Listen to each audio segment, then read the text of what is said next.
For this episode of Passion Projects, we are at the home of America's best burger as voted by GMA, Trill Burgers. We're going to chat with Bun, but first, we're going to have a burger.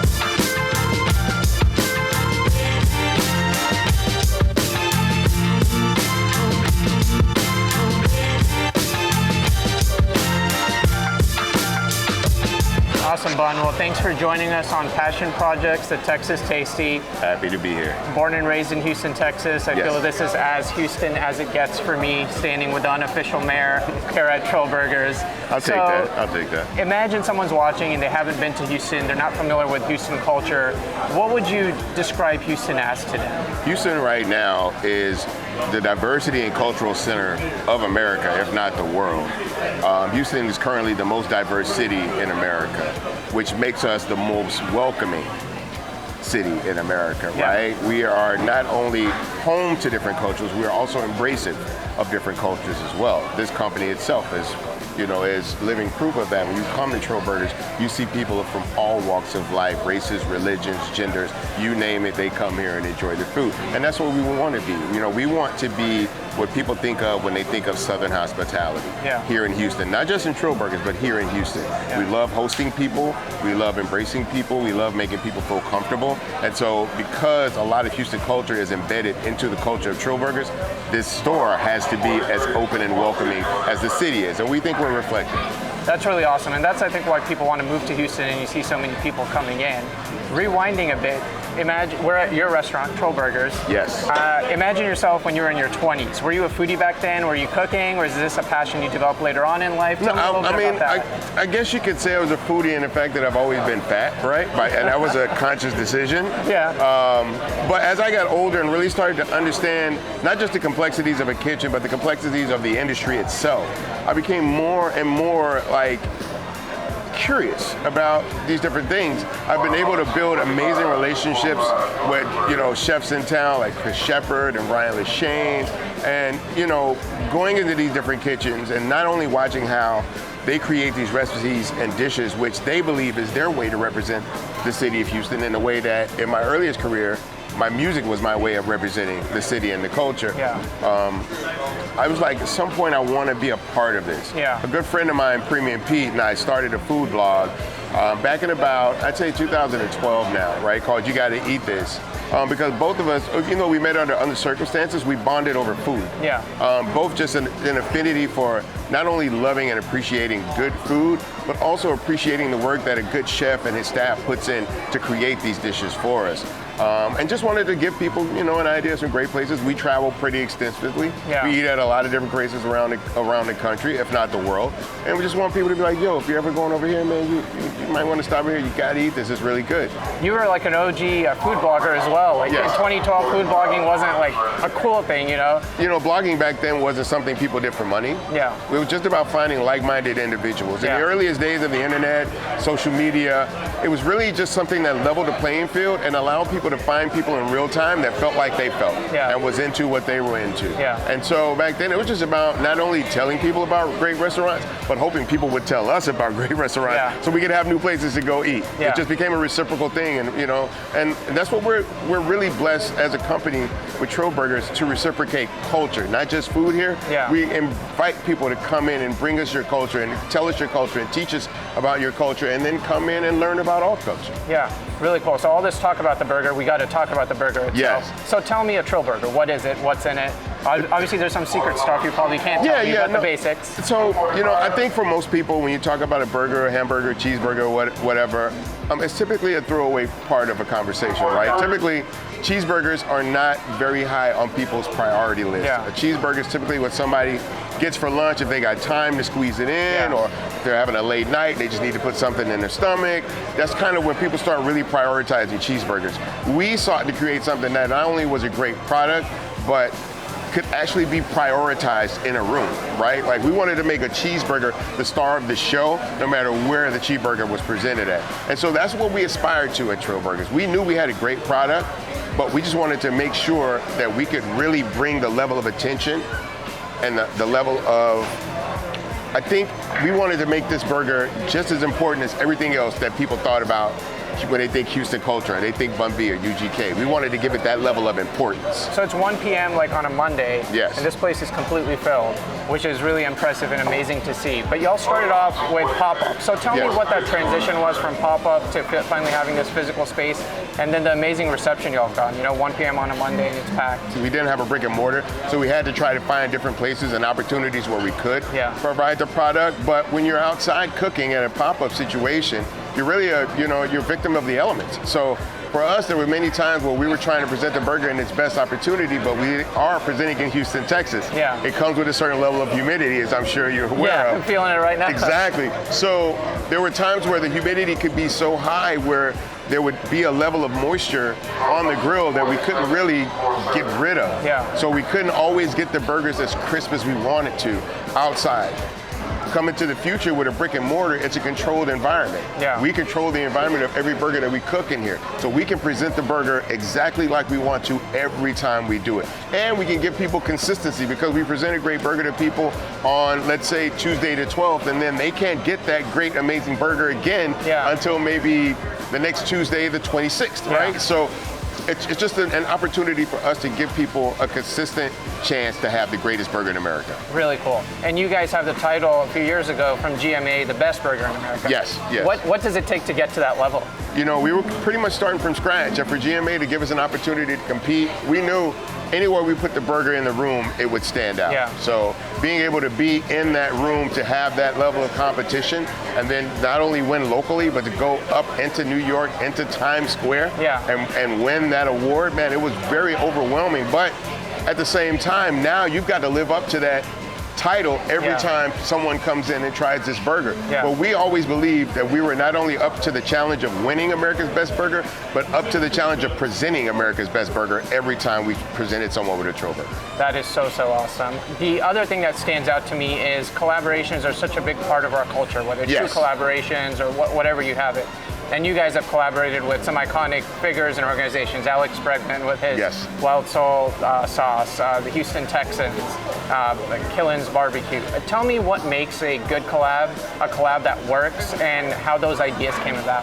I think it starts with mutual respect, right? It's about not only understanding about your partner, but making sure your partner understands what they need to about you. And then when you offer a collaboration, it can be, hey, I have this idea, what do you think, right? It's about, I have this idea, can you help me make it as good as I think it can be? When you go to someone like Ronnie Killen and you talk about incorporating his brisket, you let Ronnie Killen take the lead. You don't go to Ronnie Killen and tell him, hey, we want your brisket. So when we originally started the conversation, we just wanted to ask for permission for the barbecue sauce. We weren't going to ask to use the brisket. He offered the brisket, and when Ronnie Killen offers you Killen's brisket, you take it and you incorporate it. Alex Bregman was a collaboration that was years in the making, right? Because when we initially looked to partner with Alex Bregman, it was with barbecue sauce for the rodeo. But by the time we felt the right timing was ready to collaborate for that barbecue burger, he had already transitioned from barbecue sauce into salsa. So the barbecue burger collaboration, as I just stated, went with Ronnie Killen. But we were like, wait a minute, if he's got salsa, we've got Cinco de Mayo coming up. We could probably do something cool with that. So that's where the idea of the Trill Smash Taco collaboration with Wild Soul Salsa comes from. You know, we've just been, and I don't even want to get into the Texans, right? Being able to partner with $1 billion organization that is so hyper-focused on being a hyper-localized partner, right? We're not the only local partner that the Texans have brought in. They're talking to the fans, they're talking to the base, and they're bringing in the culture that people want to see when they go into NRG Stadium. So for them to embrace us and make us a part of that culture sent shockwaves, not just through the city, but throughout the industry. We've been very blessed as a company to send out great vibes, great energy, and great food, and for people to not only like it and appreciate it and support it, but actually want to partner with it. That's what we want to do as this company, to not be just an attractive food vendor, but potentially an attractive partner for people. And it seems like the coolest part is it all is organic. Nothing's forced. It just happens, and when it's right, and then the people respond to it. Look, people see a lot of celebrity endorsements on Trill Burgers social media. I'll be very honest. As a recording artist, I do okay, but I don't do that good. All right, I cannot afford to pay DJ Khaled, Yeah. whatever Wendy's paid DJ Khaled Yeah. to promote their burgers. That just ain't it's not in a personal budget. It damn sure ain't in a Trill Burgers budget. The same thing with someone like Travis Scott. I can't afford to pay him what McDonald's paid him. Yeah. Right? And so on and so forth. I couldn't afford to pay Drake and all these different people, Tyler the Creator. Yeah. We're just lucky that we have a product that people believe in and that I'm a person that people have respect for, you know? So it's the respect factor that'll get people in the door, Yeah. right? They'll come and try the burger out of respect. And that's cool, and I could probably have bluffed people for a good while, but that's not what I'm about. I haven't been about that professionally before. I haven't been about that personally. Yeah. I wanted people to come here to really like this burger and to come back and tell people to come and try this burger. Luckily, we have that type of a product, so we've been able to get that type of attention and that type of support. I just happen to know how to make really good friends out here. Yeah, that's awesome. And you mentioned respect, and respect comes from, you know, being successful and putting in that hard work, and you've done that obviously in music and Yes. food and other areas. Someone who's maybe in their 20s, 30s trying to achieve success and respect in their own field, what's some advice for them?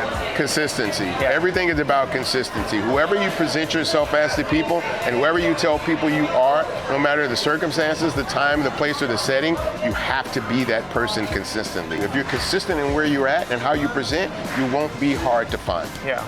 So shifting gears a little, I was kind of doing a little bit of research, and you were in Japan and you put out a record, Yokozuna Trill. Yes. And so tell me about that. Where did the inspiration come to, you know, tour this in Japan and have those influences and whatnot? So we had started working on doing a tour in Japan with a good friend of mine, Shu, from Too Tight Music, about 6 months ago. Okay.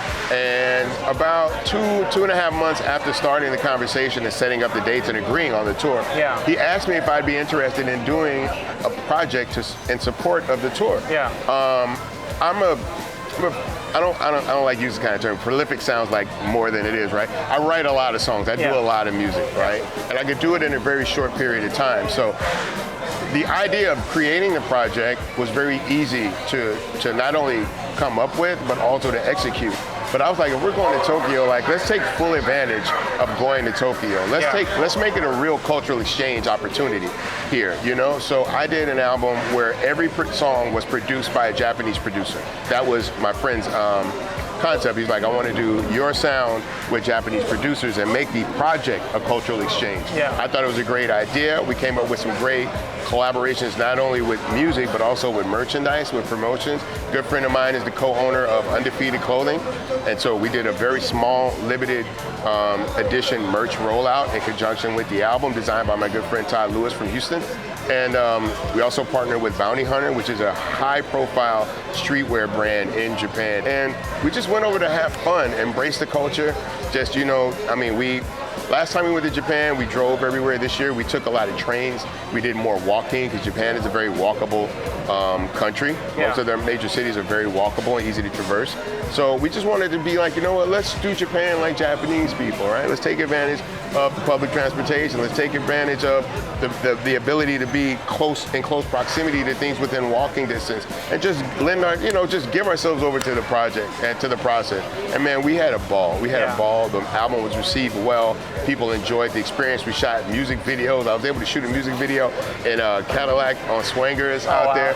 So not only did we bring the culture's already existing in Japan right now in present time. It was a great opportunity to bring what we brought. But next time, we really want to come back and bring the burgers to Japan. Yeah, it's on my bucket list, and you just talking about it, it's getting higher and higher up on the bucket But I'm going to list. tell you now, you need at least a week. Okay. At least a week. Yeah. Right? And that's maybe just for Tokyo. Yeah. Right? Because it's so many different districts and so many different representations of Japanese culture in different places. So Ginza is Ginza, but Shinjuku is Shinjuku, Harajuku is Harajuku, so forth and so on. You've done, once again, so much, right? Music, you've taught at Rice, you've written a book, you're going to Japan.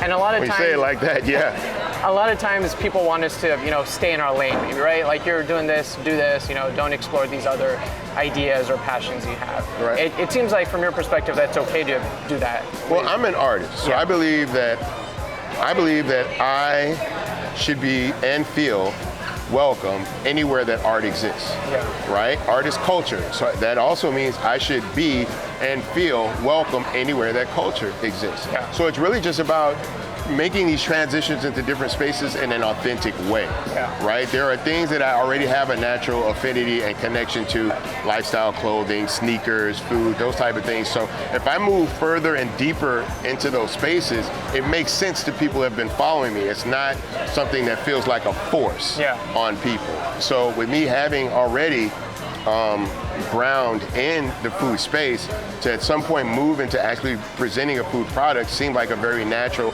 and organic and authentic transition. That's what we want this to be. I think people can smell a force field a mile away, right? So I want people to know that I really believe in this. So anybody that's been watching the journey of Trill Burgers, I've been at literally every pop-up. I've only missed 2 pop-ups ever in Trill Burgers. I turned down concerts. I turned down recording. I turned down speaking engagements. I've turned down more money to support and build Trill Burgers than I've almost made in Trill Burgers, right? Because I believe in the longevity and the long-term ability of this company growing to be one of the greatest burger companies ever presented in the world.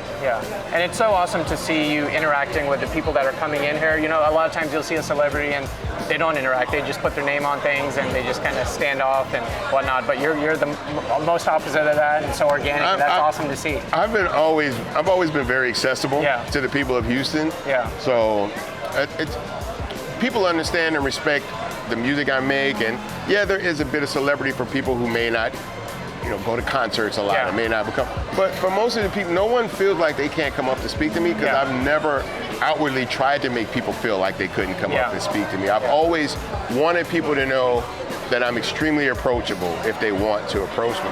And so when I'm home, when I'm in town in Houston, if I'm here on Monday in Houston, I'm going to come to Trill Burgers on Monday. If I'm here Monday through Thursday in Houston, I'm going to come to Trill Burgers Monday through Thursday. I know that a big part of the experience of people coming here is the possibility of, I wonder if he's going to be here, right? We're still a young company, so I'm still in a position to actually be in this building, you know what I'm saying, periodically. Hopefully this company grows to a point where, unfortunately, I won't be able to do that. But while I can deepen the experience for people, why wouldn't I? Absolutely. So last question, have to ask you, perfect day for Bun in Houston, what is it? Perfect day for me in Houston, I wake up, I go get breakfast for me and my wife. My wife convinces me that we need to go to Marshall's to get a fill-in-the-blank mirror, vase, curtains, rug, whatever. We come here for lunch, because my wife literally will eat a Trill Burger every day. Any day that she's in Houston, Trill Burgers is her lunch. Like, period. I don't know if anyone's actually eaten more Trill Burgers than my wife at this point. We'll run some more errands. End up picking up or getting the grandkids dropped off at the house. They go and take over the TV room and knock themselves out with YouTube videos and whatnot. Granny makes dinner, I buy a bunch of sweets. We sit out, in a couple of months we'll be able to sit out by the pool in the backyard at night, have a cocktail, and enjoy the moon, kind of shining on the pool. And everybody having a great experience at Trill Burgers for the day, employees putting in their best effort, everybody made good tips at the register today, and it's peace on earth, I guess. Right? Simple, happy, and Houston. It doesn't take a lot to make me happy, you know what I'm saying? I just like waking up every day and having the opportunity to give it one more shot. Awesome. Well, thanks so much for joining us. Come on, man. Thank you. This was awesome.